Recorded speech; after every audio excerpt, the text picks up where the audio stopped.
Salutations, tubers. This time here on the channel, I thought I'd begin a little series which I'm going to be calling A History in O-Gauge, basically showing the development of O-Gauge trains from the very beginning in the tinplate era, which we have right here, all the way up to trains that are being made today. And maybe a few thoughts on where the hobby's been, where it was a couple decades ago, where it is right now, and where it's going into the future. A few little caveats, provisos I'm going to mention right here at the beginning. Not going to do any scale items because this particular layout is an 027 layout, and I'll get into the difference between O and 027 a bit later on when we do the post-war era. But the general gist of that is we can't have giant locomotives, have too many scale engines. Another proviso is that I'm an operator more than a collector, so I don't mind that there are occasional reproductions. I try to get originals whenever I can, and we'll go into that a little bit later on as well. But there being reproductions in the collection. Okay, without further ado, if you've heard of Lionel trains, you may have heard the expression tinplate and pre-war. That generally means the toy trains that the company made from 1915 to 1942 when production stopped because of World War II, and Lionel went over to making material for the Navy, in particular, binnacles, compasses, that sort of thing. Should be mentioned here is that technically the tinplate era never really went away. There's still companies out there today making tinplate trains. There's a few firms I know of over in England that are still making them. I think there's one in Czechoslovakia that's still making tinplate trains. But these days they're more collector's items than anything else. But it should be mentioned they're still being made. And back in the day, there were other manufacturers who kept making tinplate trains after World War II, even though Lionel itself had gone over to die-cast production and plastic. From back here, this is a Hornby O-Gauge clockwork train. This particular one was made in the post-war era, after World War II.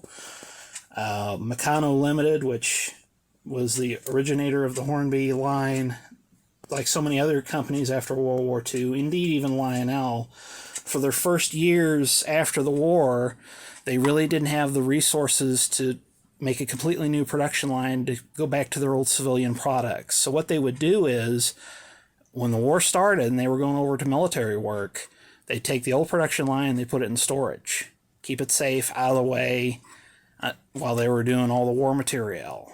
So when the war ended and the war production line was dismantled, they thought, well, we need to make some money to keep the lights on, so we're going to take the old production line out of storage, put it back in the factory, start it up again, make our old product line as our new, in quotation marks, production line for late 45, 46, just to get some revenue flowing, and then we'll implement the new product line as we develop it.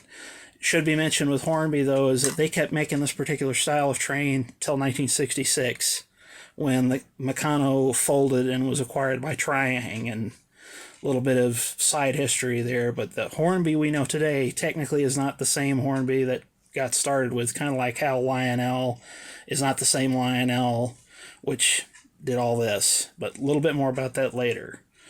One last thing on the Hornby thing is that a lot of people consider the fact that they kept making O-Gauge all the way to the end as one of the company's biggest blunders.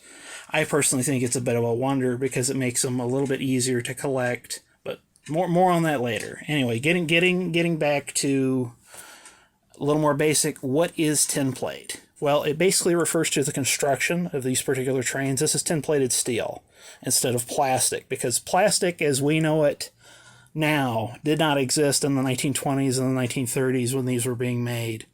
Steel was basically the plastic of its day. I mean, they had Bakelite. For instance, these switch housings, even though these are post-war, basically these are made out of Bakelite. But that's kind of what I would consider protoplastic. It has some characteristics of it, but as you'll notice the crack marks here, it's very, very brittle, so it doesn't make very good material for children's toys. So most of them were made out of metal. Another thing you'll pick up on as I scroll down the line here, do not look like today's trains. They very much are toy trains. That was kind of the modus operandi of the early days, in that when they were making working miniature trains, they were toys. These were built as children's toys. The whole collectible, what do they call that? Objet d'art. That whole thing didn't come till later. When these things were produced, they were children's toys. That's why they're painted all these bright colors. It was to encourage the moms and the dads going to the department store. Oh, wow, this looks very jolly. You know, Junior would love this. And such. These are more what you would call caricatures of a train rather than a scale model. It's a toy. Make no bones about it. A very good toy. Very expensive toy for the time. But still a toy.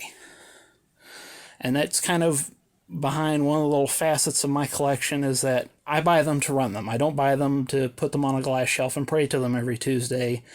They're made to be run, therefore they shall be run. And one of the little highlights of this series, after I get done yammering on, is I will fire them up, show them working, show everything running, give you an appreciation for what wonderful things these really are. I guess before we get down to doing that, I might mention a couple of the innovations that came along when these were being made. One would be the whistle. Lionel came up with the fan-driven air whistle, which kind of became a trademark of theirs during the post-war era, but they actually developed it in the pre-war era. In fact, this particular tender has got the body shell of a whistling tender, but it doesn't actually have the mechanism. I've got one of those in the collection. I'm working on getting it restored.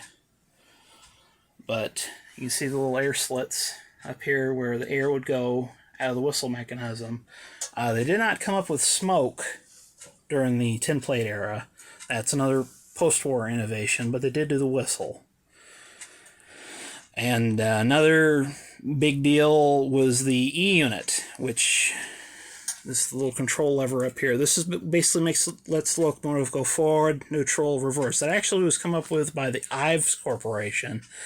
And one of the big reasons that Lionel acquired Ives was they wanted those patents for that technology so they could make it themselves. Kind of a little known historical fact.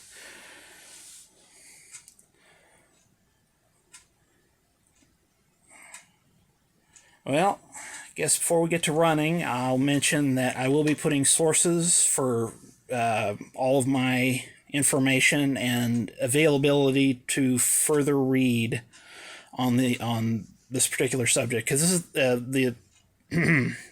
the intention of this series is not to be comprehensive. It's just kind of an overview, just for giggles. But I will be putting references in the description so you can further read, get a little bit further information about these wonderful things. And at the tail end of the series, I'll be going over general tips and tricks on how to go collecting these, how to keep them running, etc., etc. So until the next era, which will be the post-war era, this is the MVRR signing off.